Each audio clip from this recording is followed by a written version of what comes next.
आज पूरपट्ट्यातील आपल्या ऐरणजी पुरावरती आपण इथे आलेलो आहोत। आज इथली आपण परिस्थिती पाहण्यासाठी कलेक्टर असतील, सीओ असतील, एसपी असतील, आयुक्त असतील उपस्थित राहिलेलो आहोत। आणि ह्या दृष्टिकोनातून आता पाण्याची पातळी जरी कमी असली तरी सुद्धा वाढायची चान्सेस आहेत, कारण कोयनेमध्ये रात्री पाऊस खूप झालेला आहे। 7 TMC पाणी वरून सोडतील दुपारी 4 वाजता, ते पाणी आला आपल्याला 24 तास लागतील त्याला, ते जर पाणी आलं तर पातळी वाढायची चान्सेस आहेत।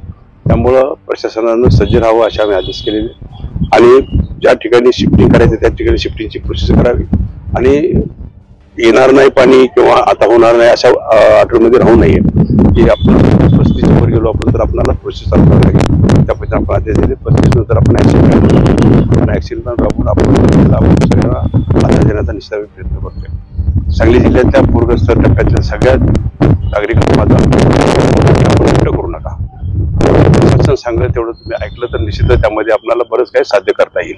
आपण हट्ट केला बसलं तर परत प्रशासनालाही त्रास होतो, तुम्हालाही त्रास होतो। त्यामुळे जे प्रशासन सांगेल त्या पद्धतीनं, आणि तुम्ही बाहेर आल्यानंतर तुमची सगळी व्यवस्था केलेली आहे।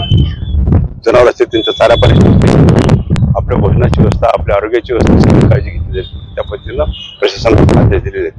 त्या दृष्टिकोनातून जनतेनेही आम्हाला सहकार्य करावं।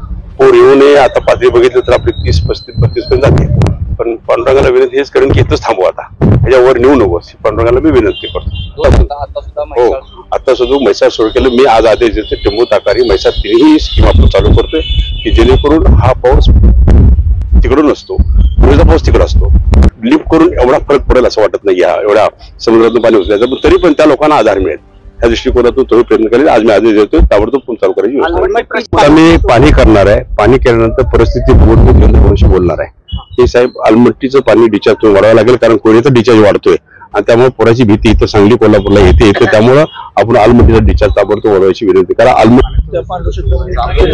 नाही, चांदोली, वारणा असेल किंवा कोयना असेल इकडे पाऊस पडलेला आहे, निश्चितच आज उद्या ते पाणी सोडायच्या प्रयत्नात आहे। कोयना पाणी सोडते, त्यामुळे पाणी येणारे गृहीत धरून आपण सगळ्या परिस्थितीला कंट्रोल करायचं आपल्याला, आणि त्या कंट्रोलसाठी आपण सज्ज आहोत हे तुम्हाला सांगतो। आणि नागरिकांना मी विनंती करतो, आपण घाबरू नका, सगळी जनता, सगळे प्रशासन, शासन तुमच्या बरोबर आहे।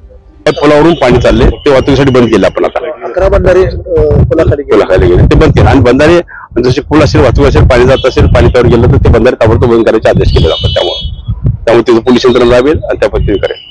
फक्त इथं नदीकाठच्या सगळ्या मुलांना, सगळ्या पाल्यांना माझी विनंती आहे की आपण जिथं अप्रोच आहे नदीला तिथं आपली एवढा स्पीड पोहत हे धोक्याच आहे। पोलिसांनाही म्हणजे असं करावं की पोलीस उभा राहील, दानकामी उभा राहील अशी परिस्थिती नाही।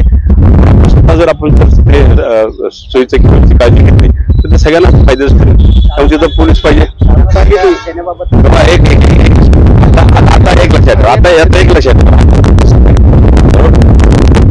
वेगळ्या असणं सगळ्यांनी सोडून द्यायचं, पत्रकार असू द्या, प्रशासन असू द्या किंवा शासन असू द्या किंवा सगळ्यांनी सोडून द्यायचंय। असं पडून नाही, चुकीच्या माहिती कुठून आल्या काय आल्या ते प्रशासन शोधेल, आणि चुकीच्या दायका तुम्ही समिती मी सोडा, आता सगळे प्रशासन लागले कामाला आता। त्यामुळे कुठल्या बातम्या व्हॉट्सअप येतात, कुठल्या बातम्या काय येतात, कुठल्या अशी व्हॉट्सअप काय का अशा बातम्या येतात, ठेवू नका तुम्ही प्रॅक्टिकली, आम्ही स्वतः प्रॅक्टिकली आणि प्रॅक्टिकल राहत असताना निश्चितच त्यामध्ये काय कमीपणा असेल किंवा त्रुटल असेल आम्हाला